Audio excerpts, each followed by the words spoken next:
Je n'arrive pas à être épanoui en tant qu'entrepreneur. Bonjour à toutes et à tous, je suis Florent Rousset, coach professionnel. J'accompagne plus spécifiquement les entrepreneuses zébrées au potentiel, connectées, intuitives, à développer tout leur potentiel pour le remettre au service de l'entreprise. Mais voilà, est-ce que tu es dans cette situation de ne pas te sentir épanoui dans ton travail? Car tu peux avoir une activité professionnelle, être une entrepreneuse, avoir une activité qui fonctionne, qui tourne, avoir des clients, avoir des salariés qui peuvent être contents, des clients qui peuvent être satisfaits, avoir du chiffre d'affaires, à pouvoir te verser une bonne rémunération, à avoir une certaine reconnaissance de tes pairs ou des confrères sur un marché, voilà, avoir réussi à prendre des parts de marché, avoir développé toute une stratégie et à la mettre en place. Mais pour autant, malgré toutes ces réalisations-là, malgré tous ces indicateurs qui sont au vert, ne pas avoir le sentiment et te sentir quelque part frustré que quelque chose n'est pas accompli, n'est pas abouti, et surtout d'éprouver ce sentiment-là de frustration et ce sentiment de quelque chose qui n'est pas OK pour toi, qui n'est pas à sa place, et de ne pas te sentir satisfaite. Et donc ça, effectivement, c'est une difficulté, car au final, eh bien, ça va être un problème au niveau de ton énergie, de ton engagement, de ta joie, de ton implication au travail, et c'est souvent un signe que quelque chose ne va pas, que quelque chose, que tu es en fait au bon endroit, sur qu'il y a quelque chose à travailler, à conscientiser, et aussi que ça ne peut pas durer comme ça. Alors dans les faits, tu pourrais dire, c'est pas grave. Ça peut durer comme ça, mon entreprise fonctionne, mes clients sont satisfaits, mes salariés aussi, j'ai qu'à prendre sur moi, à m'adapter, à faire avec, à déléguer, etc. Et puis voilà, et à en faire peut-être le service effectivement minimum pour que ça tourne. Donc effectivement, ça c'est une option. C'est une option que tu as, première option.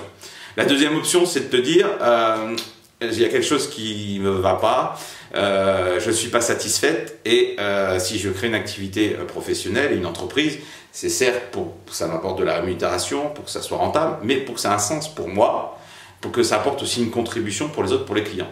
Mais avant tout, c'est se faire plaisir à soi. Certes, c'est une responsabilité, ça doit tourner, ça doit générer du profit, de l'argent. On peut avoir les clients qui sont contents du service, on peut voir et mesurer sa contribution, mais pour autant, toi, ça ne t'apporte pas sa satisfaction personnelle et tu te sens profondément insatisfaite ou insatisfait. Et là, moi je dirais warning sur le tableau de bord, alarme, c'est le voyant qui s'allume, pas au rouge, mais à l'orange. En tout cas, il faut penser à te mettre sur le bas-côté de la route et à faire une petite révision et à te poser certaines questions. Donc dans cette vidéo, je vais t'aider effectivement à faire ce point et à te poser certaines questions. Parce que cette expérience-là, effectivement, je l'ai vécue, notamment quand j'étais dans le domaine de la communication. Je t'en parle dans plusieurs de mes vidéos. Voilà, directeur conseil d'une agence en communication. Et puis, j'étais dans une activité où mes clients étaient satisfaits de mes services et des services de l'équipe, où on avait une certaine notoriété dans la région, même extra-régionale, aussi en région parisienne. On avait aussi un certain chiffre d'affaires, certains revenus, des bénéfices, un revenu, une rémunération voilà, pas exceptionnelle mais confortable.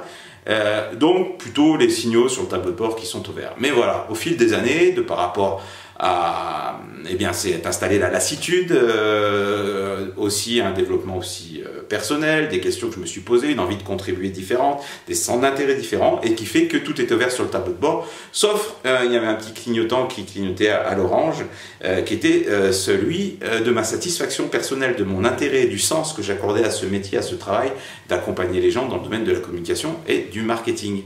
Un domaine qui m'intéressait, dont je voyais les résultats, des clients satisfaits, mais qui ne me nourrissait pas profondément. Donc, qu'est-ce qui serait passé si je n'avais pas écouté ce petit warning-là? À un moment donné, ce petit warning, cette perte de sens quelque part, et ce besoin de contribuer autrement, cette insatisfaction dont on parle, aurait sans doute passé à un moment donné au rouge.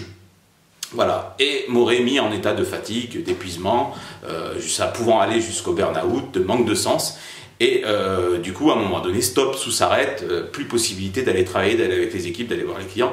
Voilà. Je ne suis pas arrivé jusqu'à ce stade-là parce que j'ai su et ça je me félicite, mais voilà, je m'apporte de la gratitude par rapport à ça. J'ai su observer mon tableau de bord et intérieur aussi, surtout interne, et de voir que cette insatisfaction n'était pas que passagère, conjoncturelle, mais commençait à s'installer, à être plus permanente, et que je voyais bien que mon système de croyance et d'envie de contribuer, il fallait que je contribue à un autre endroit, et que j'avais d'autres centres d'intérêt, d'autres besoins, à aller chercher d'autres tigres intérieurs à nourrir. Voilà. Et donc j'ai su me faire confiance, me reconvertir et abandonner ce que je connaissais, une entreprise qui fonctionnait, en tout cas les parts dans cette entreprise-là, d'oser lâcher cette partie-là pour aller vers quelque chose de totalement nouveau, un nouveau métier, un nouvel environnement, des nouveaux clients, une reconversion professionnelle totale et complète, même si aujourd'hui je fais encore appel à des ressources en matière de communication et de marketing, autant pour communiquer sur mes activités que pour accompagner mes clientes et mes clients. Voilà, donc je t'invite en tout cas à te poser la question, et j'espère que cet exemple personnel, d'ailleurs dis-moi dans les commentaires si cet exemple personnel te parle, et dis-moi si ça t'évoque des choses par rapport à toi. Est-ce que tu es une entrepreneuse et est-ce que tu te sens satisfait sur une échelle de 1 à 10? Tiens, combien te sentirais-tu satisfaite de ton activité professionnelle, de ta contribution, du sens que tu mets dans ton métier, de ce que ton entreprise arrive à contribuer, et à combien, quelle est la satisfaction que tu en retires sur une échelle de 1 à 10? Et si tu n'es pas au moins, ça dépend de ton échelle de valeur, mais à 9 sur 10, et si tu es à 6, 7, en dessous de 5, alors là, il faut te poser vraiment des questions à mon avis, il faut te questionner davantage.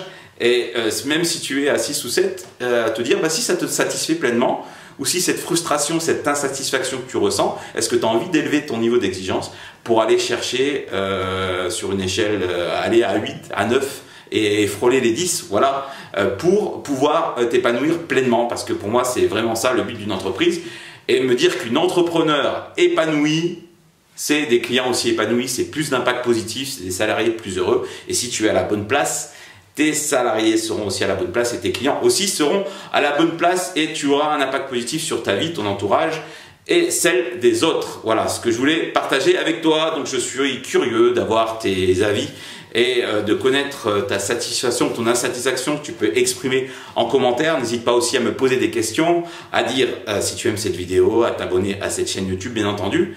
Et dans le descriptif de cette vidéo, tu te retrouveras toutes les informations et toutes les coordonnées aussi pour me joindre.